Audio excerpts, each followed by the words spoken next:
کا کتنا بڑا احسان ہے کہ اس نے ہمیں مسلمان بنایا، رسول خدا صلی اللہ علیہ وسلم کی امت میں پیدا فرمایا اور اپنی عبادت و اطاعت کی توفیق عطا فرمائی۔ بلا شک و شبہ یہ دولت جو ہمیں حاصل ہوئی، دنیا جہاں کی کوئی دولت اس کا مقابلہ نہیں کر سکتی۔ یہ سعادت جو ہمیں نصیب ہوئی دارین کی تمام سعادتوں سے بڑھ کر ہے، لیکن ہمیں یہ دیکھنا ہے کہ ہماری عبادتوں اور ہمارے اعمال میں اخلاص ہے یا نہیں، کیونکہ اخلاص ہی وہ شے ہے جس کی بنا پر اعمال قبولیت کا درجہ حاصل کرتے ہیں۔ اگر نیتوں میں خلوص نہ ہو تو کوئی عبادت اور کوئی عمل عند اللہ مقبول نہیں، کیونکہ اللہ تعالیٰ اعمال کو نہیں دیکھتا، اعضاء کی حرکتوں کو نہیں جانچتا، وہ دلوں کو دیکھتا ہے، دلوں کے اخلاص کو دیکھتا ہے، وہ نعمتوں کو پرکھتا اور جانچتا ہے۔ رسول اللہ صلی اللہ علیہ وسلم فرماتے ہیں، ان اللہ لا ينظر الى صورکم واموالکم ولکن ينظر الى قلوبکم واعمالکم۔ اللہ تعالیٰ تمہاری صورتوں اور تمہارے مالوں کو نہیں دیکھتا، وہ تمہارے دلوں اور تمہارے اعمال کے اخلاص کو دیکھتا ہے۔ ارشاد باری تعالیٰ ہے، لن ینال اللہ لحومها ولا دماؤها ولکن ینالہ التقوی منکم۔ اللہ تعالیٰ کو ان قربانیوں کے نہ گوشت پہنچتے ہیں نہ خون، اس کو تو صرف دلوں کی نیت پہنچتی ہے۔ محترم دوستو، ہمارے اعمال کا دار و مدار نیتوں پر ہے، اور ہم کو ہمارے اعمال کا ثواب ہماری نیتوں کے اعتبار سے ہی ملتا ہے۔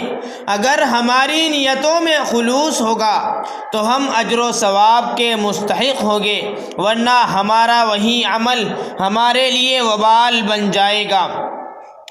ایک شخص نے ایک عورت سے منگنی کر رکھی تھی۔ اس عورت نے شرط لگائی تھی کہ تم سے شادی اسی صورت میں ہو سکتی ہے کہ تم ہجرت کر کے مدینہ آ جاؤ۔ اس شخص نے محض شادی کی خاطر ہجرت کی۔ صحابہ اکرام رضوان اللہ علیہم اجمعین نے حضور صلی اللہ علیہ وسلم سے دریافت کیا کہ اس شخص کو ہجرت کا ثواب ملے گا۔ حضور صلی اللہ علیہ وسلم نے فرمایا، انما الاعمال بالنیات وانما لكل امرئ ما نوى فمن كانت هجرته الى الله ورسوله فهجرته الى الله ورسوله ومن كانت فهجرته الى دنيا يصيبها او امرأة يتزوجها فهجرته الى ما هاجر اليه۔ اعمال کا مدار نیت پر ہے، اور ہر آدمی کو وہی ملے گا جس کی اس نے نیت کی ہو۔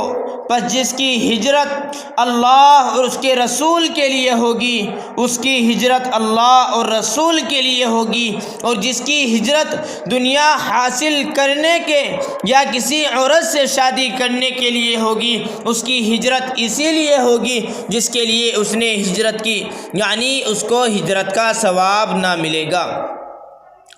حضور صلی اللہ علیہ وسلم کے اس ارشاد کے بعد وہ شخص مہاجر ام قیس کے نام سے مشہور ہو گیا، کیونکہ وہ عورت جس سے شادی کرنے کے لیے اس نے ہجرت کی تھی اس کا نام ام قیس تھا۔